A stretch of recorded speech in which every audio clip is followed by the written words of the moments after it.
What's up, guys? It's Jason over Date Gaming. So today I want to make just a chill video. We're gonna make this one chill. I know there's a lot of stuff going around in the world. You guys are probably in quarantine at home. I mean, stuff kind of sucks. So, man, a lot of people are gonna get affected with jobs. It just really sucks. Which we'll kind of talk about that here in a little bit.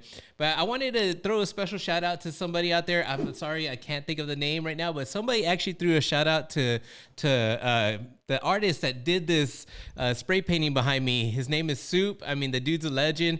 I painted by him many times. Very humble guy. I mean, real chill dude. If you guys could get a close look. I don't know. You have to see it in person. You could just see all the little spray paint, little splatters. I mean, it's awesome. This dude kills it every time. If you guys want to see more of his artwork, he's under Soup Laws on Instagram. The dude's fucking phenomenal. I mean, he's great. But anyways, so the first thing I want to talk about is the CBS video I saw. So basically a camera crew went out to spring break. You know, this is where young teenagers slash young adults getting 21, under 21 start drinking illegally. I know, I was there. And they're over here just having fun. I mean, I understand what spring break is. I was there, but what's funny is actually capturing some of these people on video. Now, I'm only gonna play the clip of the first guy they showed because he looks like FaZe Banks, man. He makes me laugh just the way he looks and what comes out of his mouth. Look, I'll show you guys. Check it out. If I get corona, I get corona. At the end of the day, I'm not gonna let it stop me from partying. You know, we've been waiting for Miami spring break for a while. About 2 months we've had this trip planned. 2-3 months. So we're just out here having a good time. Whatever happens, happens. With the bars being closed, you know, we'll find alternatives. Unfortunately, it does suck that the bars and restaurants are closed, but we'll find ways out for it. All right, so let's talk about this dude. I mean, those other people that followed, but this dude's right away comes off as selfish, man. Like this dude's just thinking about himself and isn't thinking about the seriousness of this disease, man. It's like super serious. If he catches it, he doesn't think about, you know, transmitting it to other people, maybe his parents, grandparents, who knows what. It's just about what's going on right now, and it's about party time, and it's about spring break. All right, I have a different view than most people. I mean, I understand what's right about it. I mean, the dude was wrong all along. I mean, he's fucked up. I mean, he's just thinking about himself, but I put myself in his position. You know, I'm older now. I'm that old man that's just like, I look at people and like, oh my God, like I used to drink alcohol all the time. I started drinking alcohol young, like in high school, and spring break was the shit, man. We live maybe about 4 to 5 hours from the ocean, South Padre Island, and that's where spring break, we went every year. I mean, we'd always get in groups. It depends who I was friends with at the time. We always got in groups. We would, you know, squeeze into a hotel room, but it was just the party on the beach. I looked forward every year for spring break. I mean, it was crazy. Girls getting wild. I mean, it was nuts. I mean, and then Mexico's right across the border. So we were able to go over there. It was a little safer back then. And we were able to just drink our asses off, go to the strip club, do whatever, man. We were doing stuff that we shouldn't have done. And those are the times I remember loving spring break. It was the best bonding for you know, us when we were young teenagers, young adults, man. It was just wild times. I was really crazy in my 20s and early 30s, drinking a lot. Like I just drank most of my life. Now, I don't know what made me stop, but I currently, maybe it's like going on 4 years right now that I haven't drank. It's crazy. Maybe it's only 3, but it's been a while since I've drank alcohol. So now when I look back, I'm that old man. If anybody walks on my yard, I get pissed off. I get pissed off at kids right on the damn sidewalk. And that's totally legal. That's not even my property. But I get that pissed off, man. I'm that old man. And now when I look at this, I'm like, oh my God, you're so stupid. But I was there looking at this dude. It's like I was there when I didn't care. All I cared about was partying. So I kind of understand where that dude's coming from. I mean, he's going to look back at it and realize how stupid he was. And that's probably the dumbest fucking interview he's ever done. He's a meme right now. I think he's wrong. I think he's being selfish. I think it's fucked up. The dude needs to think about other people and not about partying, of course. But I don't think people should be getting so upset because people make mistakes. And I know he's helping spread the disease. Supposedly, he's, you know, everyone gathering. It's not just that one guy. It's all these young people. So I don't know how I feel about it, man. It's like I'm that old man. I know they're doing wrong. I think they just need to fucking just be home and you know, help everyone together, not spread this shit.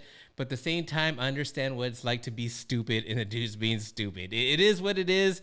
nothing's going to change that. There's going to be a lot of young people who are naive, who are going to think like, all right, this is just for old people. Us young people can't get it. I think in the end, these people are going to be stupid until like it gets really bad. I mean, where it gets stupid, where it's probably too late. But let's hope it doesn't go that far. I encourage everyone to practice those safe practices. And, enough talking about that. That shit gets depressing, man. But it's still going to be on the subject of the next thing I want to talk about. It's still kind of the same, has to do with what we're going through. I mean, there's not much to talk about. All the news has something to do with, the virus. But what I want to talk about is GameStop. So right now, GameStop is getting a lot of shit for what? For keeping their stores open. So what brought this out to light was Cody, which I can't stand his videos. Camelot 3221 or 322. I don't know what his name is. Camelot in numbers. I don't know what his number is, but that dude, he just makes videos shitty on GameStop all the time, which, it's cool. Whatever. You do your thing, I'm the last person that can hate on that. You do your thing, Cody. You do your thing, but I just don't sense him being real. I don't know. I see his videos as being disingenuous, and I see it's just forced. A lot of it is just forced against GameStop. A lot of it seems like bullshit. I don't know. So his latest video, what he did the stupidest thing. He said he sneaked into a GameStop conference call. He didn't sneak into it. More likely, he knows somebody that recorded the conversation for him. Unless he somehow really sneaked in there, I doubt it. But this is where it's wrong, is he went in there and he recorded, the conference call. Basically, they were giving the protocols of what their next step was. There was managers in there, like what to do in certain situations going on right now, taking trade-ins, all kinds of questions were in there. And it was pretty fucked up because some of the answers weren't what people want to hear. But I'm going to tell you guys, my company went through the same thing. We went through a phone call that was similar to that. And the thing is, companies are pretty much not prepared for something like this. They've never been through something like this in their lifetime, while the whole lifetime of the damn company. So I understand that, everything's going to give that corporate answer, that PR answer. So I think that's what GameStop was going through. I think they handled it, pretty decent, with the circumstances that are going through. Now, I know people are going to ride the train and they're going to hate on GameStop. So what I did today, which I should have done it yesterday, but I went ahead and did today, a day later, is I should have went over there, but I didn't want to get out of the house today. Maybe I'll get out of the house a little later, but I wasn't going to drive there just for this. But I called a local mom and pop shop called Game Over. They're very much like GameStop, but they're more retro. And I mean, it looks like a GameStop. Their logo, Game Over, it's similar. I went ahead and gave them a call, and I wanted to see if they were open. They were like, yes, we're open. So I asked the question, are you guys taking trade-ins? They're like, yes, we're taking trade-ins. It's business as usual. That's what they told me, and I hung up.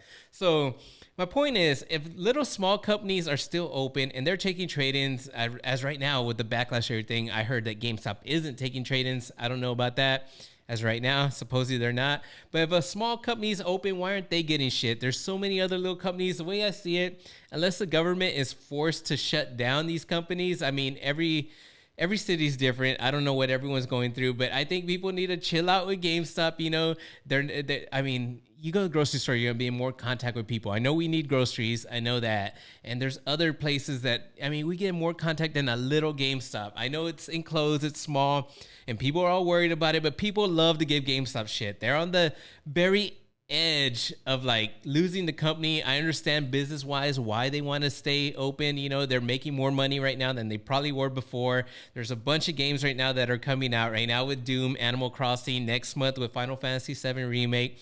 It's a crazy time, and I think people need to chill the fuck out and quit giving GameStop shit. If you're going to give GameStop shit, you got to give every little company that's open shit. What do most collectors do? Most people have a collection, and they say, hey, man, if I need to, I'll sell this. If it's an investment. It's worth money. I will sell this if shit hits the fan. Now, I think a lot of people right now would sell their collection if they're put in a situation, especially with their jobs, they're cut on hours, whatever's going on right now. We don't have, I heard stuff that, we're supposed to get $1,000 check. To some people, that ain't nothing compared to working. So I don't know what's going on. Every person's different, but I'm pretty sure there's quite a few people out there that wouldn't mind selling their collection back. I don't know, man. It's just really hard. I mean, I know a lot of employees there that work there. So, you're going to get the people that need to work, that want to work. And then you're going to get the people like, fuck that. I don't want to give this to my kids or whatever. So every situation's different. I know this is a really touchy topic because I kind of see it both ways.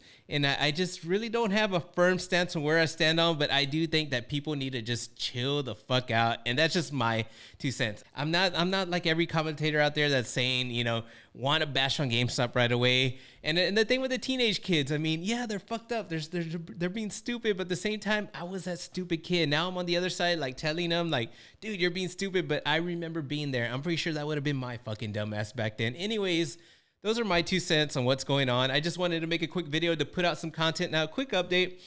I have got a couple of products in that I bought with my own money, of course, you know, with Doom and then with Fight Sticks. You know, I may do a couple of videos on that, giving a quick review. I haven't done a review in a long time. I just felt like doing one of those videos. So just to let you guys know, I may be putting out some future content on some reviews. Now, don't worry, especially when it comes to the fighting game content, I will probably just cover some of the Fight Sticks. I'll be throwing out those videos because I love that shit. I love that. I know a lot of people don't give a fuck when I make fighting videos. I mean, the numbers don't lie.